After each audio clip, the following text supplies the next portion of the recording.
ఉన్నారా? ఉంటే ఆడ పేర్లు చెప్పండి కొంచెం. మేమే పొందుకోము, మళ్ళీ ఆసరణ మాకేం తెలుసు అంటారా? మేము ప్రార్థన చేయడం, స్తోత్రం అనుకోవడం, వెళ్ళిపోవడం తప్ప ఇంకా ఆయన ఏం చెప్తాడో మాకు అవసరం లేదు. ఆయన ఏం చెప్తాడో నాకు అవసరంలా. ఉదాహరణకు ఒక చిన్న మాట చెప్తాను, మీకు బాగా అర్థం చేసుకోండి. మీకున్న సమస్య పరిష్కారం కోసం సీఎం గారిని కలవాల్సి వచ్చారు. సీఎం గారిని కలిశారు. ఎలాగో కష్టపడి ఆయన కలిశారు. ఆయన దగ్గరికి వెళ్ళేసి మీ బాధంతా చెప్పుకోవాలని దగ్గర అపాయింట్మెంట్ అడిగారు. ఒక పావు గంట అపాయింట్మెంట్ ఇచ్చారు. మీ బాధంతా చెప్పుకున్న తర్వాత వింటూ ఉండగానే ఆయనకు కొన్ని ఆలోచనలు వచ్చాయి. మీకు ఇలా చెప్పాలి, ఇలా ధైర్యపరచాలి, ఇలా ఉండాలి, మిమ్మల్ని ఇలా బలపరచాలని, మీకు ఇలా భరోసా ఇవ్వాలని కొన్ని ఆలోచనలు వచ్చాయి. చెప్పేశారు. పావు గంట అయిపోయింది. ఓకే సార్, ఉంటా, మరి వెళ్తానని చెప్పేసి వచ్చేసారు. ఎవరు పిచ్చోడు చెప్పడం? ఎవరు పిచ్చోడు? విన్నవాడు పిచ్చోడు, చెప్పున్నాడు కాదు. చెప్పున్నాడు క్లారిటీగా ఉన్నాడు. ఏం తెలుసా? నేను పావు గంట అపాయింట్మెంట్ అడిగాను, పావు గంట నాకు ఇచ్చారు, నా పావు గంట అయిపోయింది. నా బాధ నా గాథ అని చెప్పేసి అయిపోయింది. ఆయన ఏం చేసుకుంటే ఇంటే నాకేం వెళ్ళిపోతా, నాకేం చేయకపోతా నాకే. మరి అంత ప్రయాసపడి ఆడికి వెళ్ళటం లేదు. ఇంకా ఎవరిని కూర్చోవడం చేద్దాం?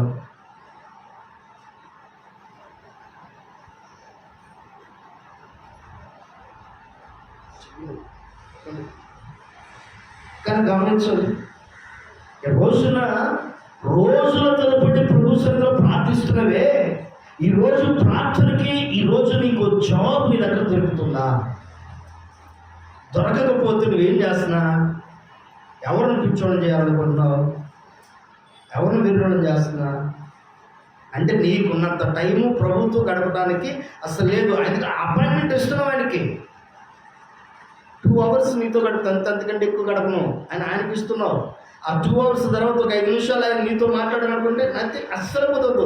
తుడుచుకోవడం, వెనకాల తుడుచుకోవడం, పోవడం. ఇదేనా దేవుడు? జాబ్ ఇచ్చే దేవుడు. పాట ఉంటుంది కదా, మాట్లాడే దేవుడు నీవే కదా, పుట్టకు చెట్టువ కావు. కనుక ఆయన అంటాడు మాట్లాడే దేవుడు. ఎందుకంటే ఒక భక్తుడు ఇంకో పాట పడతాడు, మాట్లాడు నా ప్రభువా, నాతో మాట్లాడు అనేవాడు. ఎందుకంటే రోజున దేవుని ప్రత్యక్షత, దేవుని స్వరమిని ధైర్యపరచబడ్డవాడు చాలామంది ఉన్నారు. దేవుని ప్రత్యక్షతలో దేవుని చూసి ఆనందించి వారి జీవితాలను ధన్యం చేసుకున్న వారి జీవితాలు చాలా ఉన్నాయి. రోజు నువ్వు చేయవలసిన పని ఏంటంటే ప్రార్థనలో శక్తి ఉంది. ఆ శక్తి నువ్వు పొందుకోలేకపోవడానికి కారణం కూడా రీజన్ ఆయన స్వరం వినలేకపోవడమే.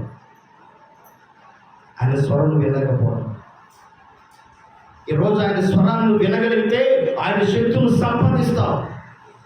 ప్రార్థనలో ఉన్న శక్తిని సంపాదిస్తావు. ఈ ప్రార్థనలో ఉన్న శక్తిని సంపాదించలేకపోతున్నావు అంటే కారణం ఏంటంటే ఆయన స్వరాన్ని వింటున్నా.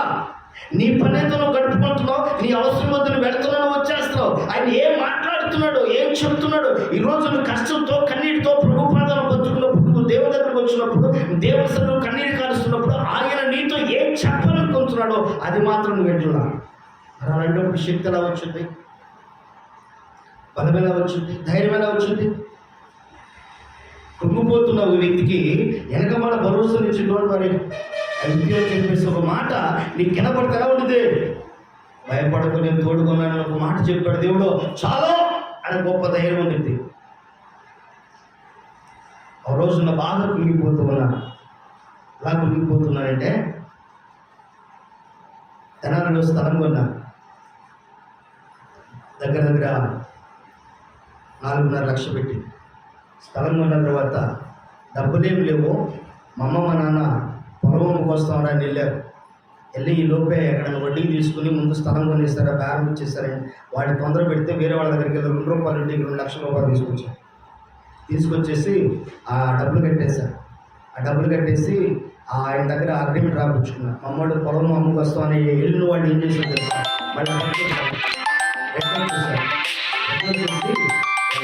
ప్రార్థన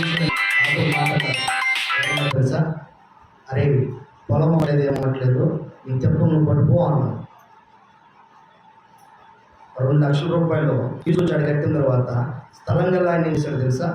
అయ్యా తీసుకున్నారు 2 ముక్కలు కదా, పక్కన కూడా తీసుకున్నవాడు రిజిస్ట్రేషన్ అంట, నీకు కూడా వాడితో కూడా రిజిస్ట్రేషన్ చేయించేస్తారా అన్నాడు. ఆ డబ్బులు తెచ్చుకున్నాడు, రిజిస్ట్రేషన్ చేయించుకున్నాడు. డబ్బులు తీసుకెళ్ళి రిజిస్ట్రేషన్ అయిన తర్వాత, అయ్యా 45 రోజులు గడువు పెడుతున్నాను, ఈ 45 రోజులు గడువు అవ్వగానే నువ్వు డబ్బులు మళ్ళీ కట్టేయాలని చెప్పాడు నాకు. ఓకేనయ్యా, ఈ 45 రోజులు ఎలా కూడా బతిమాటి స్థలం తీసుకున్నాం అనుకునేసరికి మా అమ్మ మా నాన్న పూర్తి అడ్డ తిరిగారు. మమ్మల్ని చూడవు, మమ్మల్ని చదవు, రేపు రోజున మా పరిస్థితి ఏమైంది, పొలం అయితే అని అడ్డ తిరిగేశారు. ఓకే, స్తోత్రం అనుకున్నాను. ఇలా బాధపడతా ఉన్నాను. ఈలోపు మా నాన్నగారికి మా పెదనాన్నగారు గుండె పెరిగి ఒక అతను చనిపోయాడు. మా నాన్నగారికి కూడా సేమ్ పొజిషన్ అయితే నన్ను హాస్పిటల్లో చూపించమని కూర్చున్నాను. ఆయన హాస్పిటల్లో తీసుకెళ్ళాను. హాస్పిటల్లో చూపిస్తూ ఉన్నాను. ఆయన హాస్పిటల్లో చూపిస్తే మా అమ్మగారికి మంచం పట్టుకుంది. మా అమ్మగారు మంచం పెట్టుకొని ఆ భూమి అంతా తిరిగిపోతుంది, మంచం అంతా తిరిగిపోతుందని చెప్పి ఊడుతుంది. ఏమని హాస్పిటల్లో తీసుకెళ్ళాను. ఏదైనా హాస్పిటల్లో తీసుకెళ్తే ఈయన ఏమన్నాడంటే, డబ్బులు నీకు దొరకకపోతే వడ్డీకి నేను ఇస్తాను, నాకు వడ్డీ కట్టు అన్నాడు ఆయన. 2 లక్షలు ఎంత అన్నా? 3 రూపాయలు వడ్డీ కట్టాను. 2014లో నా జీవితంలో అనుభవించిన భయంకరమైన శోధన. అక్కడ 2 లక్షలకేమో 2 రూపాయలు వడ్డీ, నెలకు 4,000. ఇక్కడ 2.5 లక్షకేమో 3 రూపాయలు వడ్డీ. గమనించండి, 7,500. 12,000 అక్షరాల వడ్డీ కట్టాలి నెలకు. ఈ వడ్డీ దగ్గర అక్కడ తీసుకొచ్చి ఇక్కడ తీసుకొచ్చి వడ్డీలు కడతా ఉన్నా, వీళ్ళతో హాస్పిటల్లో చూపిస్తూ ఉన్నా, వీళ్ళకి తగ్గట్లేదు, అటు వడ్డీ డబ్బులు కట్టలేకపోతున్నా. నరకం అనిపిస్తూ ఉండి వెళ్ళిపోయి మోకరించి 2 చేతుల పైకైతే కన్నీరు కలుస్తా, ప్రభువాను ఆశీర్వదించని ఇదే పదం దగ్గర కంటసేపు ప్రార్థన చేశాను. ప్రభు నాతో అన్నాడు, ఆల్రెడీ నేను ఎప్పుడు ఆశీర్వదించేసాను అన్నాడు. నాకేం అర్థం కాదు. మరలా ప్రార్థన చేస్తున్నా, ప్రభువాను ఆశీర్వదించాను. మరలా ప్రభు ఆల్రెడీ నేను ఎప్పుడు ఆశీర్వదించేశాను కాదు.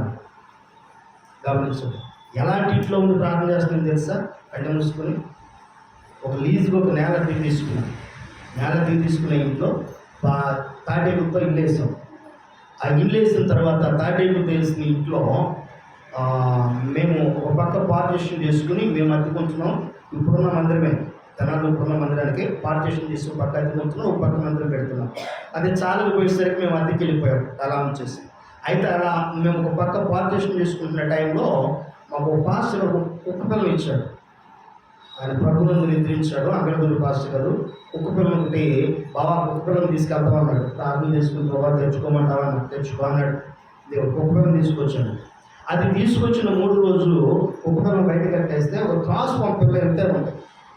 ట్రాన్స్ఫార్మ్ పిల్లల లోపలికి గడప లోపలికి వెళ్ళబోతుంది. లోపల మా పాస్టర్ గారు ఉంది. ఆ దగ్గరికి వెళ్ళబోతుంది. ఈ కుక్క పిల్ల ఏం చేస్తుందంటే ఆ కాలుతో కొడుతుంది ఆ పాము పిల్లలు. అది పాము పిల్ల ఏం చేస్తుందంటే గవ్వ వెళ్ళిపోయి సూర్యులోకి వెళ్ళిపోయి పైన ముచ్చుకుప్పులోకి వెళ్ళిపోయింది లోపల. 4 సంవత్సరాలు ఆ కుక్క పిల్ల అలాగే ఉంది. 2 సంవత్సరాలు 3 సంవత్సరాలు అవుతుంది. కుక్క పిల్ల పెరిగింది, పాము పెరిగింది. ఎంత పెరిగిందంటే పాము మినిమం 5.5 అడుగులు పెరిగింది. లోపల ఎలుకలు తిరిగి కిందకి దిగేటట్లేదు. అది అలిగిడైతే కింద అరవడం ప్రారంభిస్తుంది. దీని అరుగు గారి కిందకి దిగట్లేదు.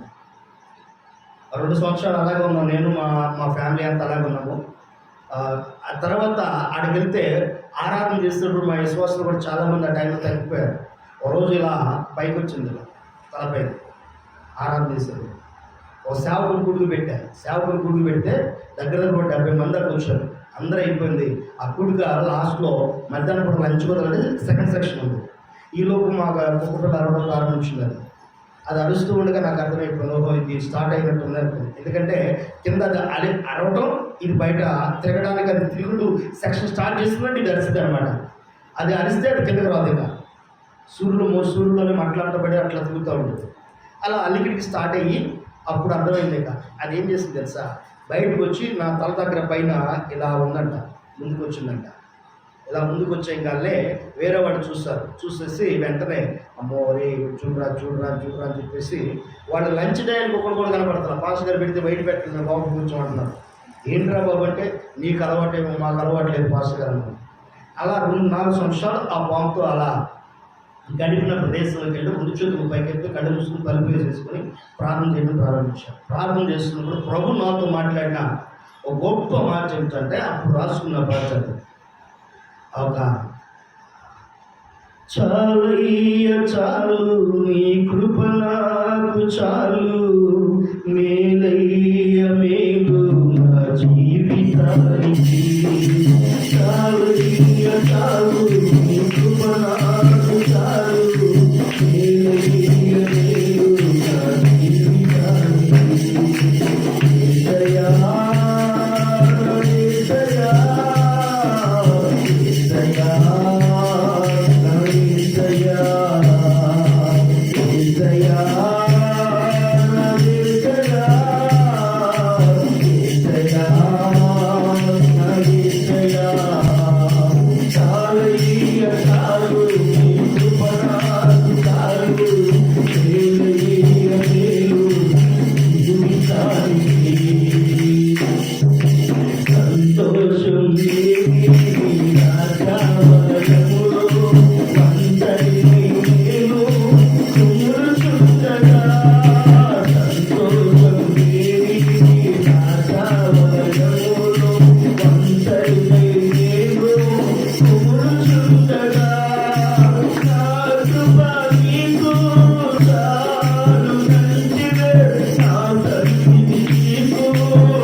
నిజంగా దేవుడు నాతో మాట్లాడిన మాట, మా నాన్నగారు కూడా చనిపోతారు అనుకున్న మా నాన్న దేవుడు మరలా 10-15 సంవత్సరాలు బ్రతికించాడు.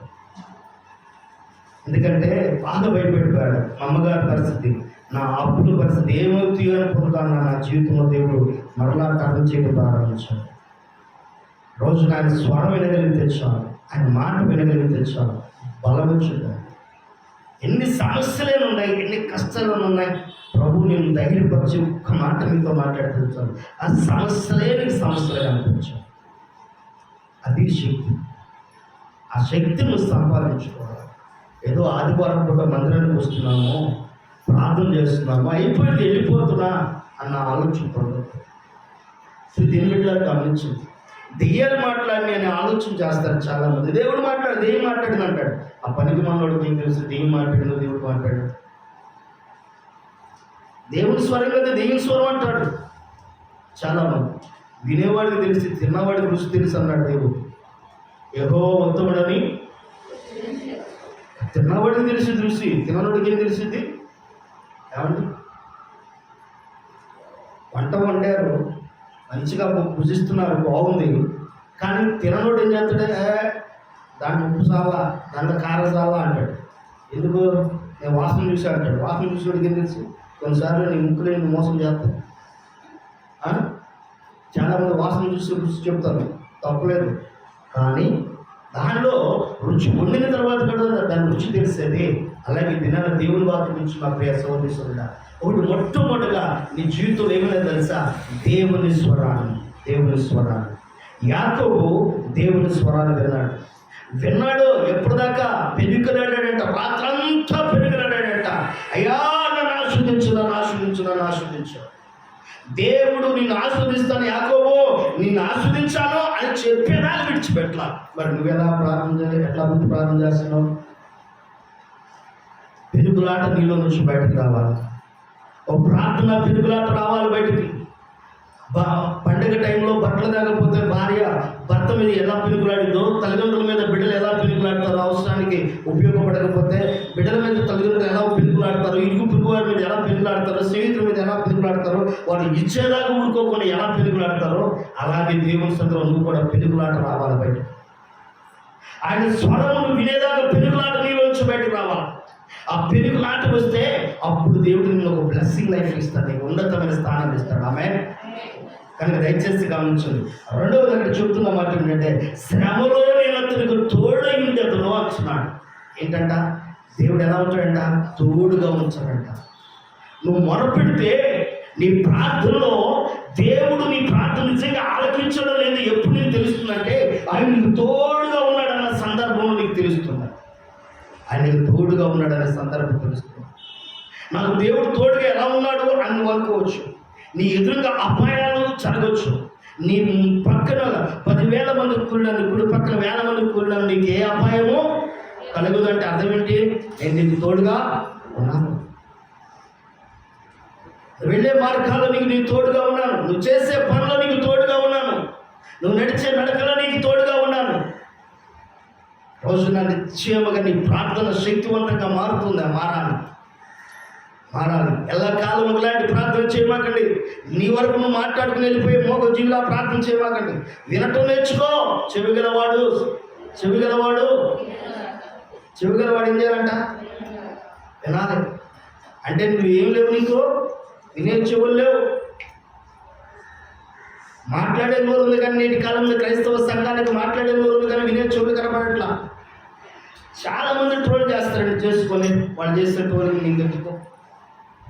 మధ్య నిహానలుగా చేసేవాడు ఉన్నారు, తక్కువగా చేసేవాడు ఉన్నారు. ప్రతిదిన బిడ్డలారా గమనించండి.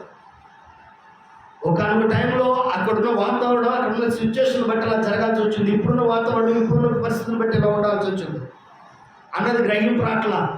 చాలామందికి ఎప్పుడు చూసినా ఒకటే వేద ఆలోచించబడి ఉంటారు. ఎవరి గురించి మీరు ఆలోచించదు. నీ మధ్యకు నువ్వు దేవునితో ఎలా రిలేషన్ కలిగి ఉన్నావు? నింద మోపేవాడు మోపని, బుద్ధులు తిట్టేవాడు తిట్టని, అబద్ధాలు ఆడేవాడు అని ఏదేం చేయండి, నీకు అనవసరం, నాకు అనవసరం అనుకో. దేవుని సన్నిధిలో నేను ప్రభా నీ స్తోత్రం, నీకు ఇష్టంగా నేను ఉంటున్నానా లేదా, నేను మహిమపరిచే భక్తి నాలో ఉందా లేదా, నిన్ను తను ఎదుర్కొనే శక్తివంతమైన ప్రార్థన నాలో ఉందా లేదా అన్నది నీకు ఒక్కసారి నీలో పరిశ్రమ కావాలి. నీ మధ్యకు నువ్వు ఆయన ఎదుర్కొనే శక్తివంతమైన ప్రార్థన నీలోంచి బయటకు రావాలి. ఏ కాడికి సెల్ ఫోన్ చేత పరుచుకుని దేవుడు వాక్యం వింటున్నాననే పేరుతో 2 మాటలు వింటావు, 3 మాటలు వింటావు. దేవుడు వాక్యం గంటల తరబడి ఏమి వింటావు చెప్పను. కనుక దయచేసి ఆలోచించే దేవుని శ్రమలో శక్తిమంతులుగా మాటను ప్రకటించు. శ్రమలో నేను అతనికి తోడైండెదను.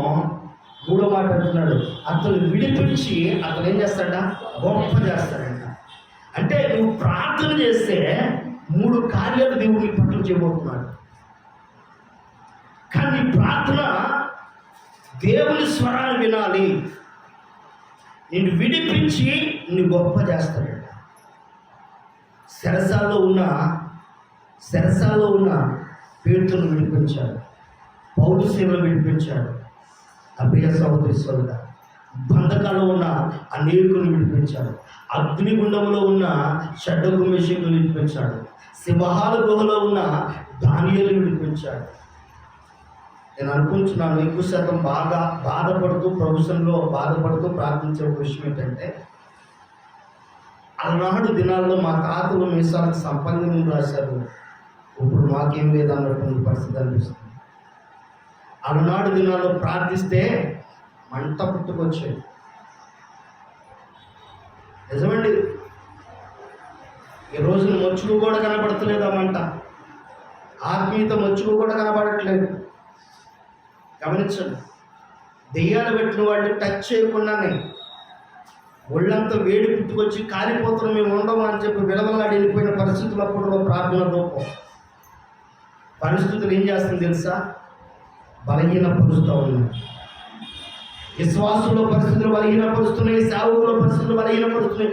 భూ సంబంధమైన విషయాల వైపు మనసు పెట్టినప్పుడు పరిస్థితులు ఏం చేస్తుంది తెలుసా? బలహీనతలకు తీసుకుపెడుతున్నాయి.